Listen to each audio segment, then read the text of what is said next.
Uh, with that into mind, when we hear the term cloud security, it seems to be like a challenging task to organize and structure them, and how to identify your current security posture.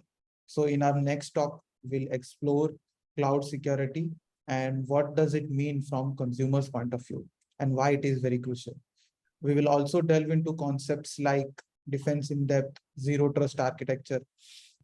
Uh, so without failing further, let me introduce to our next speaker, Vaibhav, who is an experienced cloud engineer with demonstrated history of working on challenging global complex projects. He has experience in leading organizations into cloud transformations and empowering product teams. He is skilled in cloud governance, cloud compliance, and security. Over to you, Vaibhav. Thank you, Sagar, for the introduction. And hello, everyone. Very good morning. Let me share my screen and please let me know once it's visible.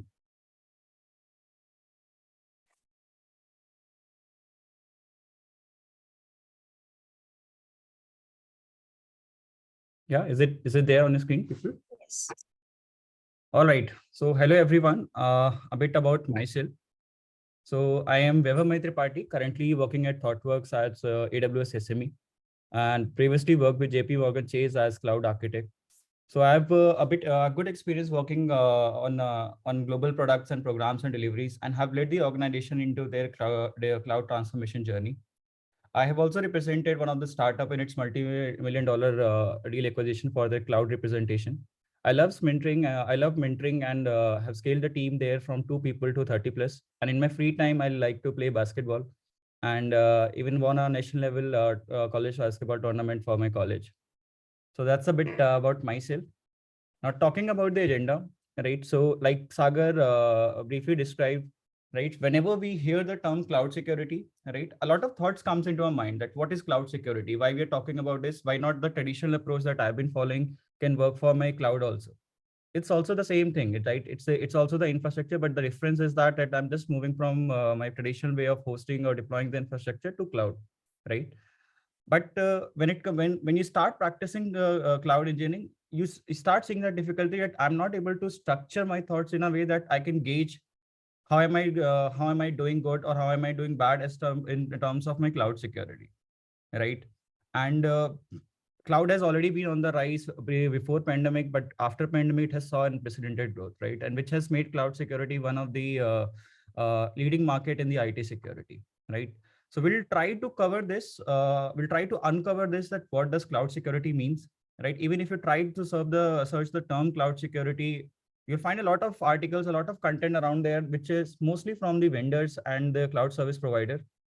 Though it's very good for you to get started, but somehow it limits your perspective to the tool's effectiveness, right? And that is what we'll try to focus more. We'll try to build a perspective that how and what, right? And how and what and how we can get started with cloud security. There's some lenses that we will use, which will help us to gauge our current posture, and also for us to get started if we are not yet there, right? Now, as part of agenda, we'll first address the cloud security, what it is mean, and what is cloud security means here in this talk, right? We'll try to uncover that. The second part that we'll be covering, that why do we need cloud security, right? The next one is that is shared responsibility model, though it's something a lot talked about, but we'll try to uncover it so that we are all on the same page when we're talking about cloud, right? The next topic that we'll be discussing, that what are some drivers to cloud, which is emphasizing in this decade of cloud adoption and usage, right? We'll try to uncover zero trust security model and how to do defense in depth. Next, we will discuss some security lenses which can help us in to achieve defense in depth and comply our architecture with zero trust security model. The examples that we will be using during this discussion will be mostly of AWS. But again, like I said, we'll try more focus. We will be more focusing on building the perspective. So you can extend this concept to other clouds as well. Okay. And the last section we kept for Q&A. Okay. So moving on, let's discuss what's cloud security, right? So cloud security refers to the process, mechanism, and service used to control the security, compliance, and other usage risk of cloud computing, right? Now, the term cloud security refers to public cloud, right? So cloud can be of any type, your private cloud or public cloud. But when we talk about the term cloud security, it generally refers to the public cloud that that you're using or you want to use. And how do you secure or how do you build controls there to secure an application and be compliant and have the control and governance there, right? And it specifically addresses the security of the cloud services and security within the cloud services. What it means that as we start using cloud, the cloud security is meant for securing the workload that you're deploying.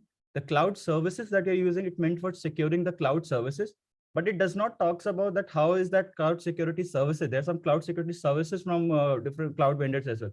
How do they work? How is the security around that, right? So it is more focused towards consumer, right? As a consumer, if I'm building something, if I'm doing some business on something, that infrastructure protection is something that we will cover as part of that we are part of cloud security, and that is what we are referring here, right? Now, moving on, let's talk about some of the incident that has happened in the last decade, right?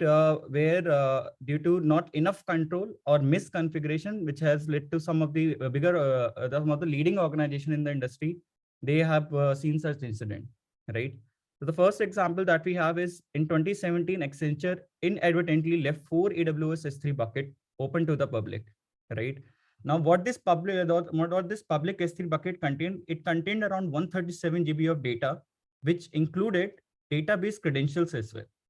And some of the credentials were directly linked to Accenture customers, right? So this is a case of misconfiguration that has led to this cloud security incident. And the next one is Meta or Facebook, right? So in 2019, some of the cybersecurity researchers found that Facebook data was exposed over Amazon Cloud Service. Now, these records were not exposed by the Facebook, right? But it was exposed by the partner itself. Now, this exposure, what it highlighted that the Facebook partners were able to collect significant amount of data through their app, and they were not equipped enough to secure it. So it is an example of the supply chain risk that we're going to discuss ahead as well, right? Now, in 2017, right, Uber incident led 57 million customers and driver records were stolen, right? The CSO of the company was forced to leave after paying off hackers to delete lost data. Now, $100,000 was spent for cover up, but it cost Uber a total sum of 148 million for the whole incident, right? Now, AWS credentials were stored in GitHub River, which was weakly secure, right? The next one is that we have is of Capital One, which was found to be negligent for leaving sensitive financial information open to the public, resulting in an $80 million fine. It also settled a customer lawsuit for $190 million, and it was not about just the expenses, but the brand reputation being Capital One being one of the leading bank was also ruined, right? So this is one of the example that when we do not have enough cloud security control, it not only impact our revenue, but it also damages the brand reputation as well, right? Now, the next thing which I want to discuss with everyone is that there is no such thing as perfect security protection. When you're planning to use public cloud, there are some risks associated with it. But if we ignore those risks, it can have a damaging effect, can be very dangerous.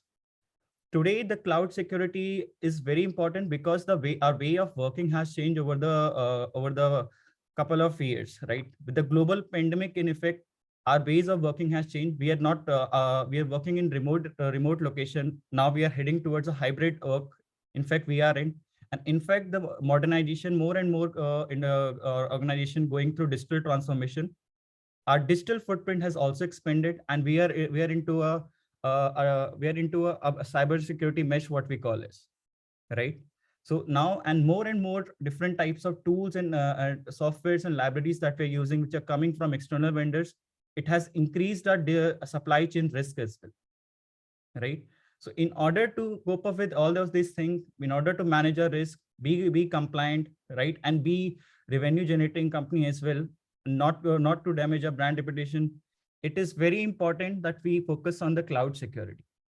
Now, there was a study conducted by Gartner in 2022, which talks about that what are the areas in which the cybersecurity SMEs from different organizations invested in 2022, right? So these are the major 7 areas that we see on the screen, were something that majority of the company invested. The first one is the attack surface expansion. As we talked about that, as we grew, as we modernized our application, we went from a monolithic to a distributed architecture. And with global pandemic, in fact, our way of working also changed. And now there's a hybrid model where the same system is accessed from different sites, and sites are not in units, they are all distributed as well, right? So a lot of investment were done by the companies in controlling their attack surface expansion, in making sure there is a unified control in place for people to access the infrastructure and to make the change management process with all the security controls as well, right?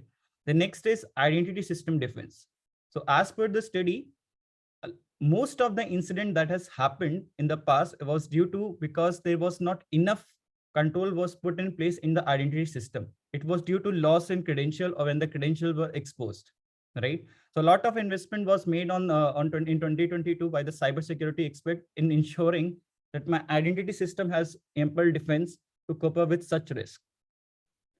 The next one is digital supply chain risk. So we touched upon it briefly. What it talks about that today in the modern architecture, when we build distributed system, as well as when we are talking about cloud security as well, there are a lot of, it's a combination of not only our product, but it's a combination of different vendors coming together, different libraries coming in together, right? And there is an inherent risk when we use this in our ecosystem. What can happen is a third party system can be vulnerable and it can impact my overall security posture, right? Something that we saw with the Facebook example, right? The third party vendor was able to extract this information, but it did not have enough control on the way they manage their data, and it had led to damage the brand reputation of Facebook, right? So now people invested more on this, and they started asking their vendors to prove that they're equipped enough to store their data, and how does their data security and the protection looks like, right? Next is the fourth point, which is vendor consolidation, right? Now, if you have been working in IT for over a decade, or if you have been working, if you saw the traditional way of worked on on-prem system, right? The way it was managed, it was more a combination of manual and automation, right? They were different system, they were different planes for different types of insight, right? Now, if as we move to cloud from on-prem to cloud, the same system were inherited to kind of use to monitor the cloud as well, right? But apart from cloud, as we modernize our application, we went from just using the VM to start using containerization and pods, right? Again, another layer of virtualization occurred, right? Now, to get the insight of that, we added another vendor to give me cloud native security insight as well. Now, this has just distributed my plane to get, if I want to get the end-to-end system overview, I have to jump from one system to another system. That how do my HIDS looks like, how do my cloud security posture looks like, and how do my say cloud native application protection looks like, right? So investment was made by the cybersecurity team. In fact, the vendors also started adding their products in the market, that now we have a way to get everything on a single plane, and we can consolidate all the reports at one place, right? So a lot of investment was made on this side for people migrated from a distributed or what we call as multiple security ecosystem to a consolidated system where we get everything on the same plane, right? Next is cybersecurity mesh. We are talking about it, referring a lot of time distributed term, but it is something, a side effect of us getting into micro service architecture, micro front-end architecture, that the number of unit deployment has increased. There is more dynamicity in the environment than it was before, right? So it has created a cybersecurity mesh that team needs to monitor, make sure it is compliant, and make sure that we are actively protecting our information for any leakage, misuse, or any corruption, right? Next one is distributed decision. Again, as we are getting more distributed, as we are getting into modern architecture, it's not like that there is one CISO which is taking decision for all the controls that are there. in the ecosystem. But we are moving towards, the organization is moving towards more delegated controls, where still the CISO has the option to define the high level controls that the organization need to follow. But to ensure that these controls are adhered based on the behavior, based on the access type and the resource type, is something which is distributed. There are units are getting created for security centers, which works directly with the CISO to ensure that their unit is their unit is secure, right? The next one is beyond awareness. So again, this is one of the common cause of all the incident that has happened, that people are not aware that how does my system works. My action of allowing SSH 2022 SSH port to 22 to open, what will the impact it will cause, right? My action of committing my GitHub my access key to GitHub repo, what action it will cause. So a lot of effort was invested, what was put on it to make sure that we evangelize the security in the organization, that people understand that they how does the ecosystem works and how their action is responsible for any security action, any security incident, right? So this is what the 2022 portfolio looks like. Now let's look at the shared responsibility model in cloud, right? So this is something that we've seen a lot of time, but we'll try to use this as a reference, and we'll try to compare that, okay, if I'm using cloud, what are the different types of customization and what are different types of responsibility we own, right? So before that, first, let's understand that as a cloud service consumer, what are my responsibility depending upon the type of subscription I have taken from the cloud service provider, right? So if you're using any cloud SaaS product, mostly you will be responsible for your application data only, right? And some part of it you'll have a co-ownership with the cloud service provider for the app user management. Rest everything is managed by a cloud service provider. The example for it is AWS Work Docs, right? You're responsible for all the data storage that you do, all the email sharing that you do, right? But the user management, the way your user manage, is something which is already set. All you need to do is to make sure that you have the RBAC control there, right? But you don't have to invest on the IAM solution itself. It is already there for you. You don't have to invest on building the Work Docs code. It is already there for you, right?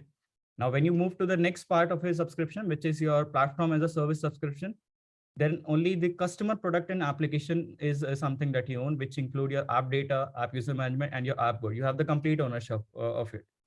But your cloud workload, your low-level infrastructure is all managed by your cloud provider, something like AWS Lambda, right? You only manages your application code, the way it is going to be accessed, the way the data is going to be managed. But all the application runtime, the OS, virtual machine, what goes behind it, something we don't care, right? AWS manages for us, right?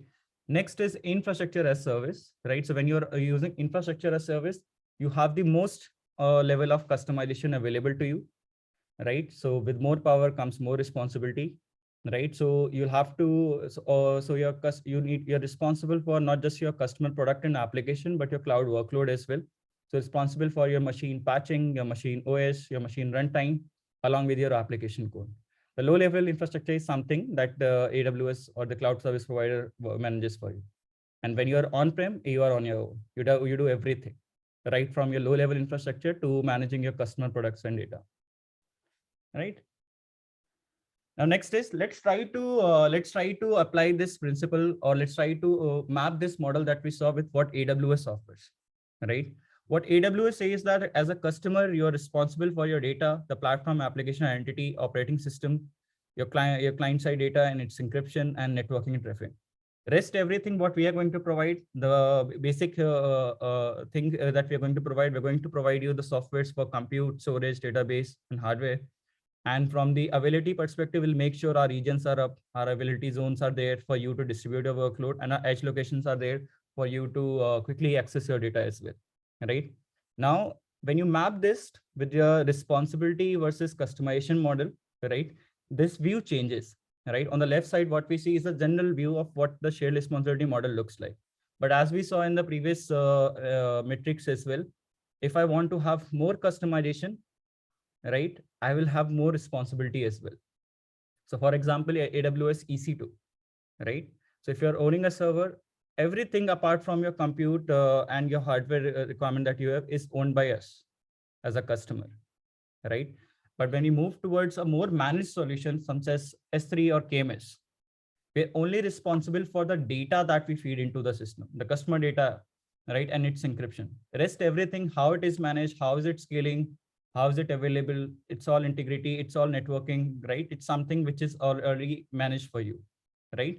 So a choice is, so why we're talking about this, that whenever you are choosing a type of infrastructure, you need to understand this metrics, right? To ensure that, okay, whatever the ownership that I have, I need to make sure that the controls for these things are in place, right? So, so this is something that we're trying to address here, the perspective that I should be looking at this, right?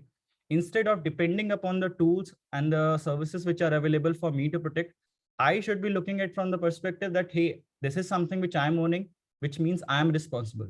Do I have adequate control on these things or not, right?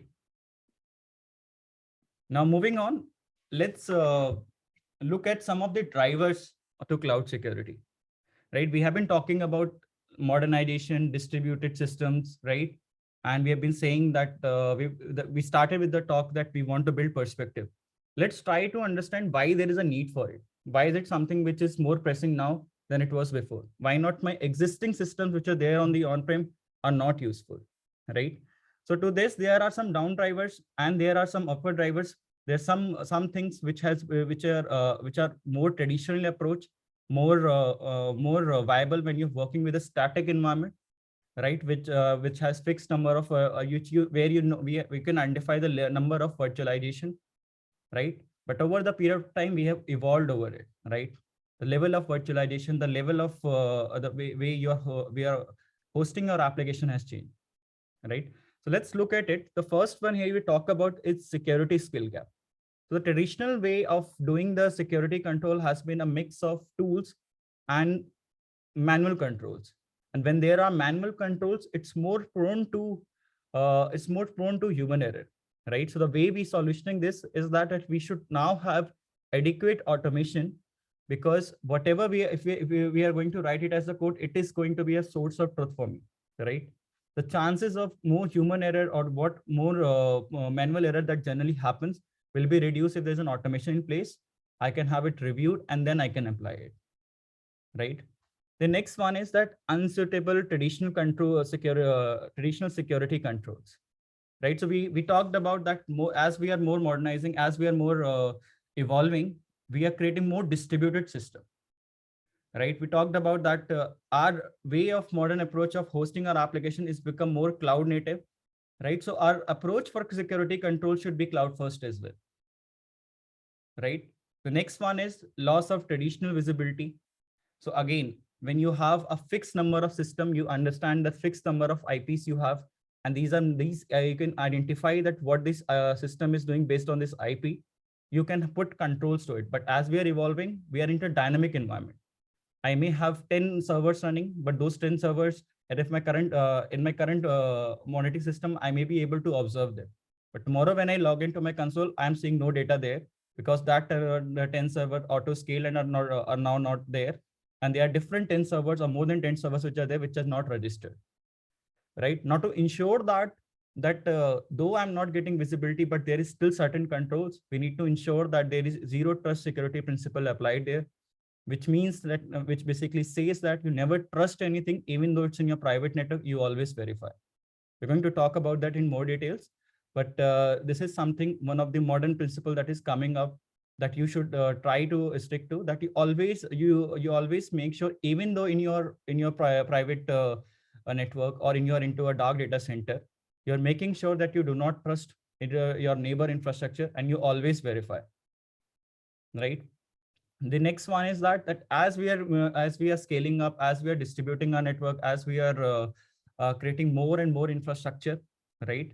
With cloud giving us this visibility, we are more prone to config mistakes, right? I'm creating more and more S3 bucket, and maybe my policy says that I have to have KMS encryption there, but I'm somehow I'm missing it, and I get to realize it once I'm already there in the system and I have, let's say, millions of records stored in it. And then I realize, okay, this all need to be KMS encrypted, right?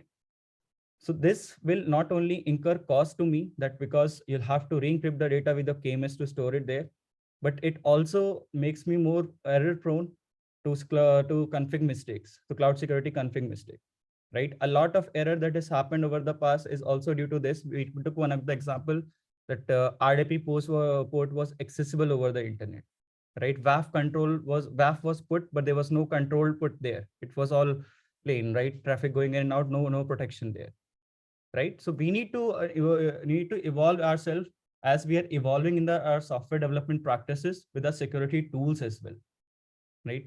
The next one is applying old tools and process in cloud, right? So like we discussed that the older version does not gives us the visibility with when it comes to the dynamic way of our cloud, right? If we want to leverage the power of cloud, I want to make sure that I'm scaling my infrastructure on demand and I'm scaling down when there is no demand to save my cost as well. Now I want to make sure that my tool is able to capture it and it is able to give me the view. Even if I want to audit that, okay, 10 IP came, then they went and there are another 10 set of IPs. And during the course of it, there were 20 servers which are running in runtime. If I want to get a trail, I should be able to do that, right? So new vendors and markets are emerging to address this thing, right? And with evolution of cloud native, there are cloud native security as well. So we need to adopt that. The next one is immaturity of scanning tool, right? So we need to make sure that our every infrastructure that we are creating is we are doing as code. There are proper security checks which are available just like my application code. And all the security and policy controls that I'm putting on cloud is also codified, right? The purpose of doing that is that once you put something on your SCM, you have a way to review it. And there are, and you can, if you have it on SCM, you should have pipeline where you can add certain guardrails which checks before it goes live. Instead, the traditional way that there's approval process and then someone manually doing it, which is more again prone to human error, right? So these are some drivers that is leading to this cloud security discussion where people are realizing that we should invest on cloud security and make sure that our system has proper control, right? As the software development practices are evolving, as the infrastructure as code practices are evolving, I need to make sure that my cloud security practices are also in line with that. All right, so let's move on. Let's discuss what does zero trust security model says.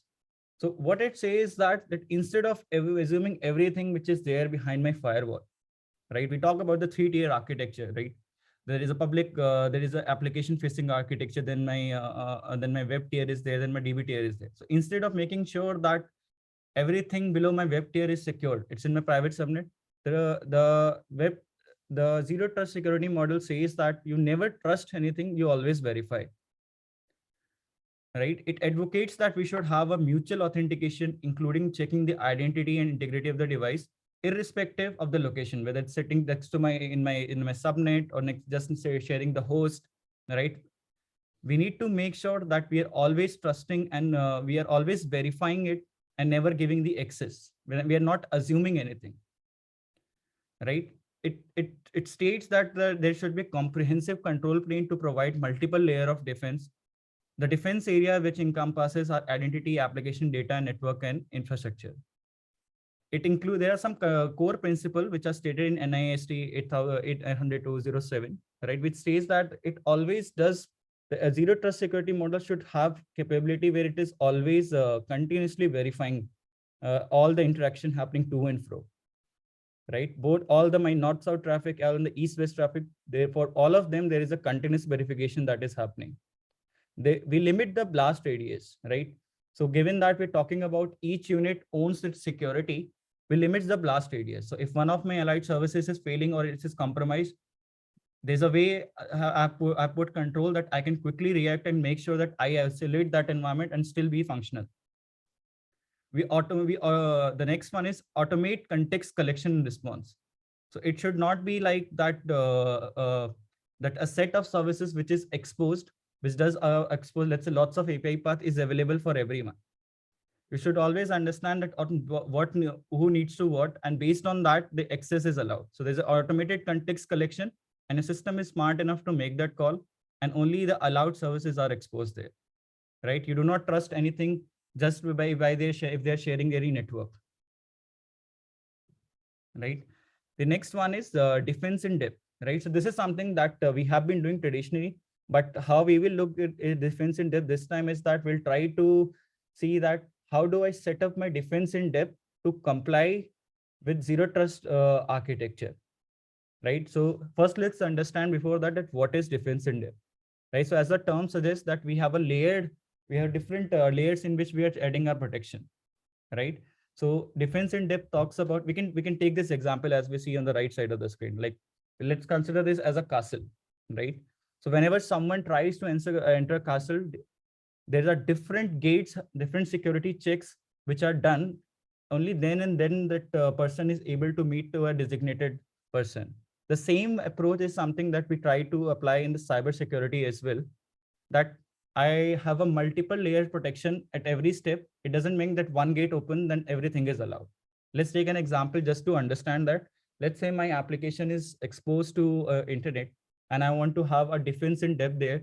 It starts with your identity and access management, that who can access my endpoint or my interface, and what level of access they have, the authorization, right? Next, if they are able to access, from where they are able to access, which comes at your web application firewall, right? And where you also define what all paths they can access and what all type of content they can set, right? Now that's your second level of defense. And a third level of defense, once the system calls come in, you still have your NACLs, your routing tables, your security groups in context of AWS. And even if you're having any, if you're using network policies at low level at your pod protection, you can define those control over there, so that even somehow it is skipped from your WAF, it is cached at your NACLs. If it is skipped from NACLs, it is cached at your security group, right? So you have a set of defense which is applied, and every layer has a different checks though, but it is meant for protecting your application, right? So that's what, in a nutshell, what we call as defensive depth. How do I achieve defensive depth? So there are some lenses for which that we should look at when we are trying to plan for defensive depth. Now we need to ensure that whenever we are thinking about these lenses, we need to think about a zero trust security model as well, right? I don't want to trust anyone. I will always verify. And it has to be something which needs to be cascaded to the lowest unit that you have in your infrastructure, right? And to that unit, all these lenses needs to be applied. It's not something that you're looking at from your cloud infrastructure perspective at a very higher level. Okay, if I do this 5 lenses, put my 5 lenses at the highest level, I'm done. No, right? Then maybe you are able to set defense in depth, but your compliance with the zero trust principle will not be there. You need to make sure these 5 lenses are applied at every layer, right? Right from your WAF to your unit container that you've deployed inside a pod, which is running in Kubernetes, hosting on an EC2 machine, maybe load balanced, and then exposed to internet via WAF, right? So at every location, at every step of your layer that you have put for your defense, you need to make sure that you're applying these 5 lenses. Only if these are applied at all the level, you can comply with the your zero trust architecture, right? So that's about defense in depth. Now let's look at these lenses, right? So the lenses that we are going to talk about is identity and access management, network infrastructure security, data security and privacy, application and workload protection, and incident response, right? So we'll see. So though these are something which are not hearing for the first time, but what we'll discuss that what these mean, what these lenses means for us. And if I want to get started with this, and if I want to apply these lenses, what are certain controls that I look at when I'm defining these different lenses for a unit, right?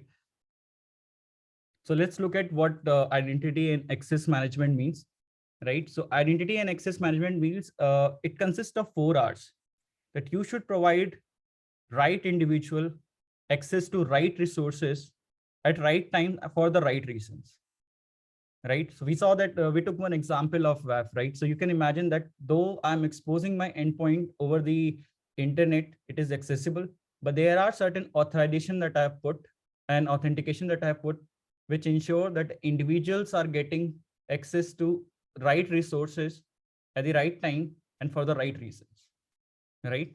So you're identifying and then you're authorizing, right? Based on the rules that you have put, what all resources this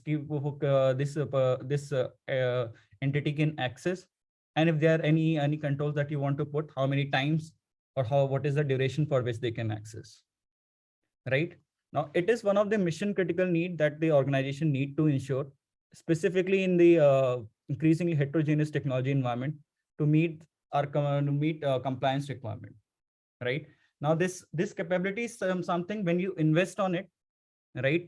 You need to you need to invest it from the perspective that maybe when you're starting up, it requires more investment. It's becoming more and more stringent, but you will realize it as you grow your infrastructure that its return of investment is even more, right? Now, this lens does not only require you to have a technical knowledge, right? It requires business skill as well, because at the end of the day, the technology we are building to add revenue for the organization. So we need to understand that what is my business requirement for that as well. So you need to work with your business folk for you to identify what kind of identity and access management I should have, right? So it's something that is not where technology can give you the solution, the tools that you want to apply to for in order to access it, but you need to ensure that you put business context into it to get the most value out of this lens, right?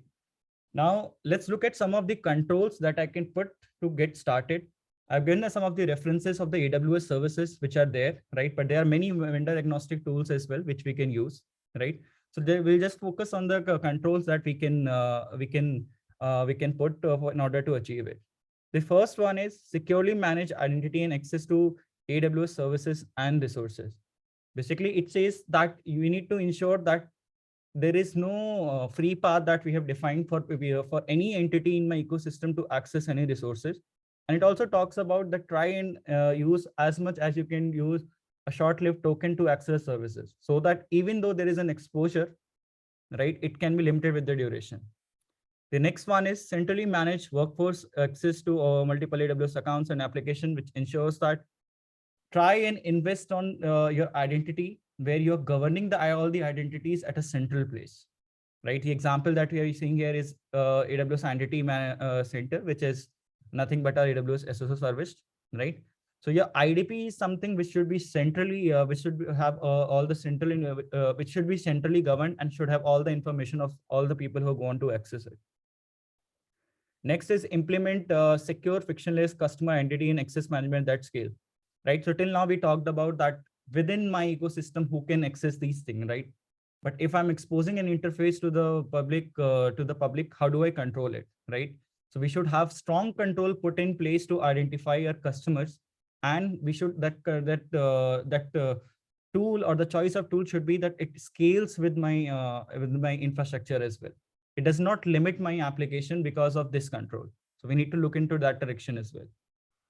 Gain efficiency with fully managed microservice Active Directory service, right? So it is one of the recommendation. That's something, if you're using cloud, try to delegate what cloud can do for you, right? We saw that shared responsibility model.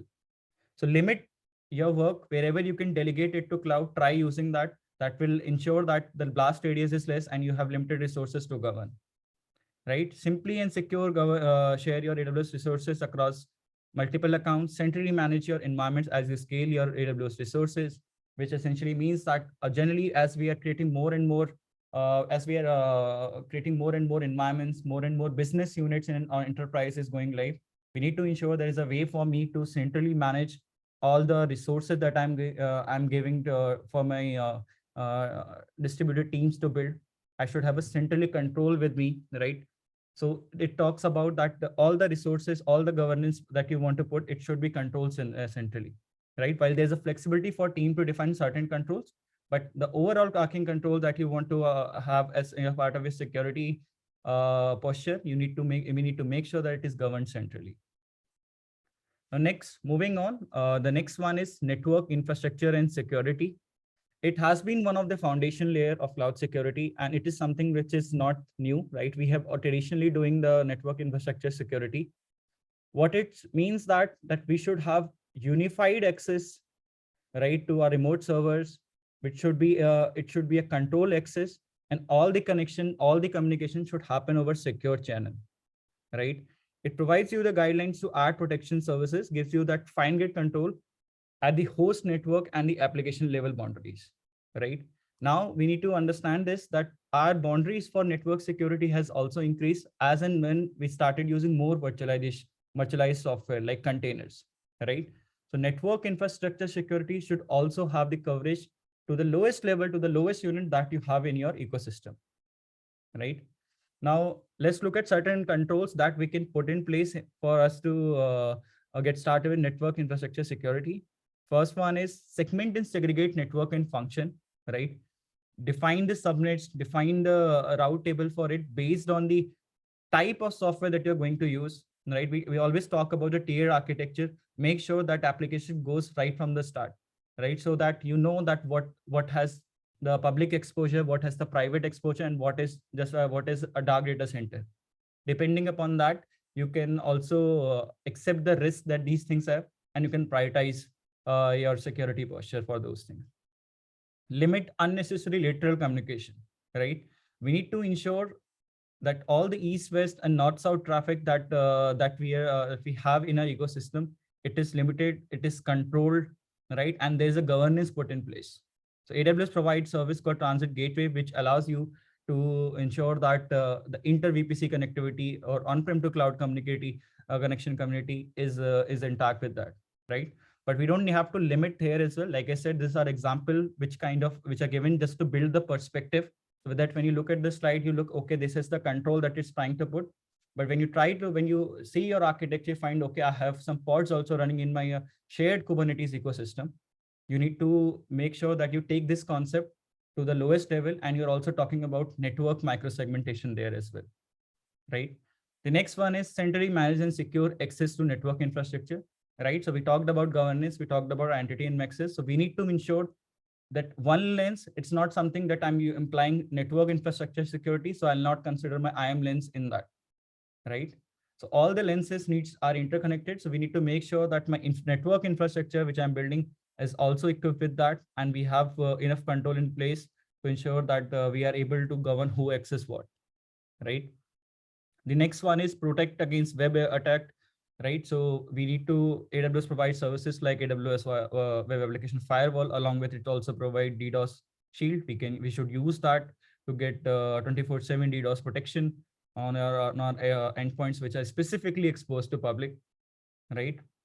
The next one is protect against malicious activity by enforcing security control policy for flowing in and out of your virtual network. So it talks about the network introspection, not just about the traffic which is coming in, but also which is going out of your ecosystem as well, right? So both the inbound proxy as well as ingress proxy as well as egress proxy you should have. There are some AWS services which are available, which can help us in achieving that into AWS environment, right?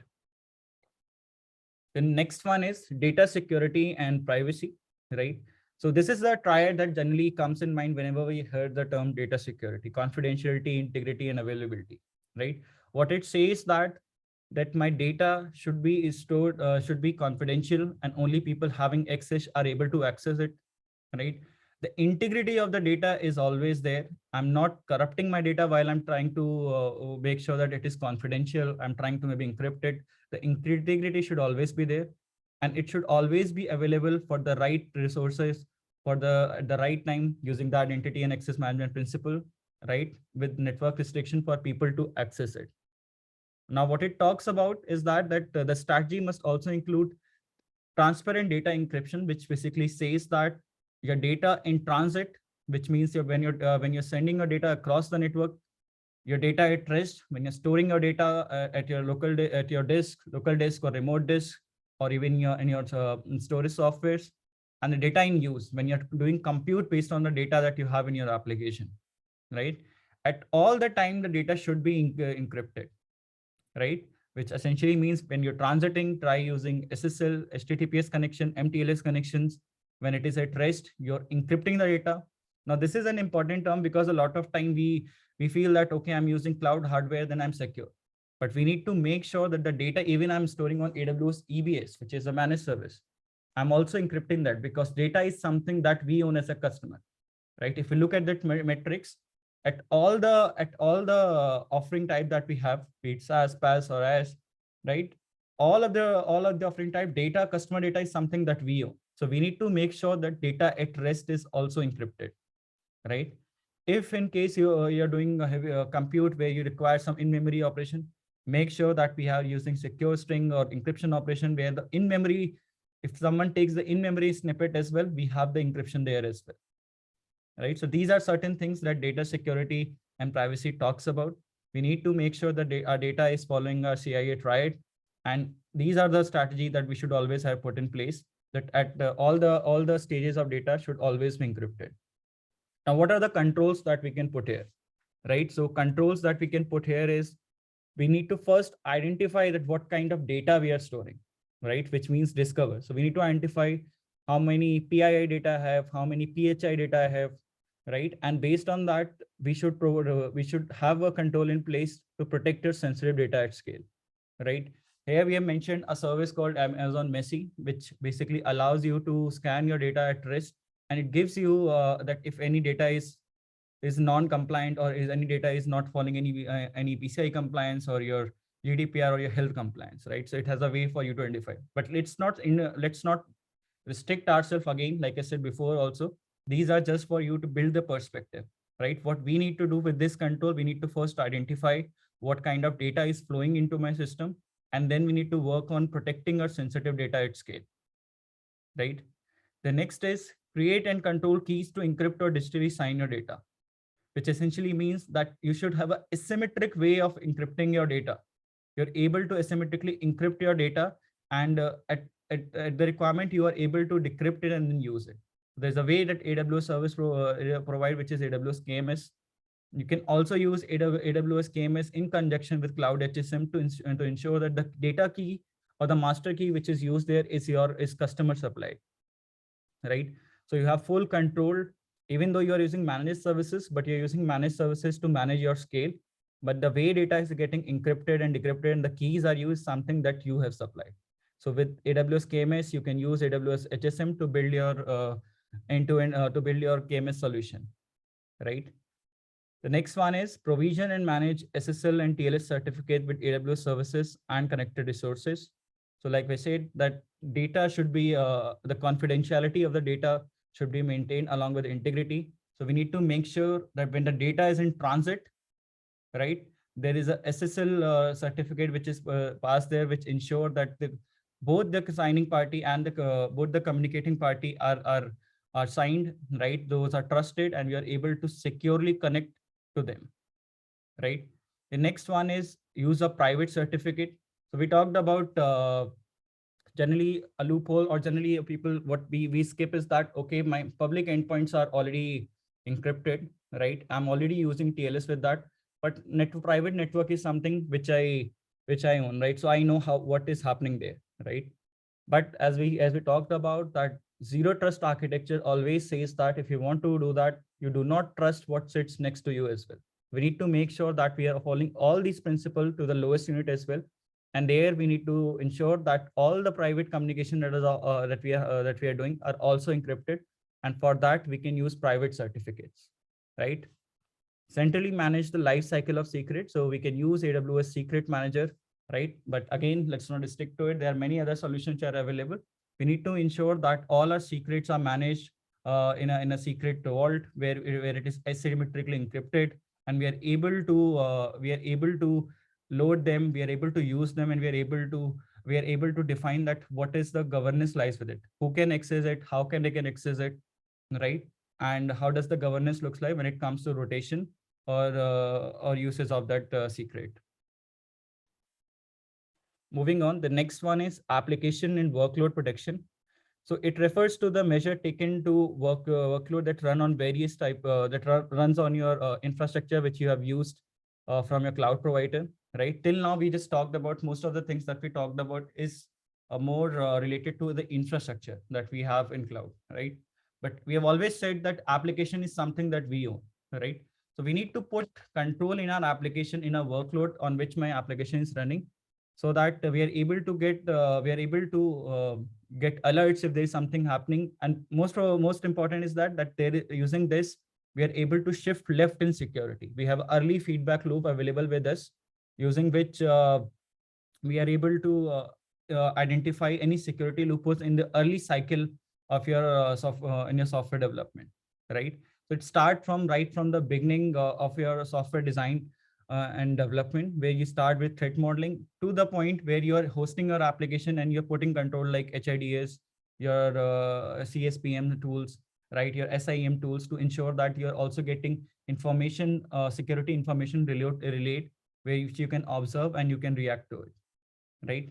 So what are some controls that we can put here, right? So first one is practice threat modeling in the early phases of your software design and development, right? So there is no managed service available, but I've given added a link for this blog which talks about how to approach this, how to start with this, right? The next one is implement SCA, SAST, and DAST as part of the SDLC process, right? So this is one of the things that we should have as a practice, so that we are shifting left to security and we have early feedback. SCA is a software component analysis, which talks about any external libraries that we are using with our application. We are able to capture any vulnerability in them, right? Because as we saw in the Facebook example, it is one of the major root cause for the incident in the recent time, which we call as a digital supply chain risk. The next one is SAST, where you are able to do static code analysis of your code that you've written. Then the other one is your DAST, which is a dynamic code analysis, where you're able to test your endpoint to see what are the resources it is exposing and what is the information it is giving up when you're trying to access or query that resource. Next one is implement process and secret manager with clear guidance on its access, rotation, governance. So we talked about that for any kind of data protection, we should have a secret manager. But along with that, we should always have controls around it, which talks about the clear guidance. How do you access this? What are some rotation policies associated with it? And how do you govern it as well, right? Next is implement workload protection for your VM, for your containers, and your serverless deployment. So these are certain controls which are available depending upon the type of, or you can refer the metrics of the shared responsibility model, depending upon the data type or depending upon the controls for which you're responsible in the metrics. We should have these controls in place. Controls like intrusion detection system, file integrity monitoring. If you're owning end-to-end software, like if you're using EC2, antivirus, your access management, and endpoint protection, something should always be there, right? Along with this control, we in cloud we are booting up a VM dynamically. We should have a patch management as well. While these controls can help me identify any runtime vulnerability, but I need to be ready with that. If there is any runtime vulnerability, I'm able to patch it within the compliance need, within the regulatory need that I have based on my application type and my organization requirement, right?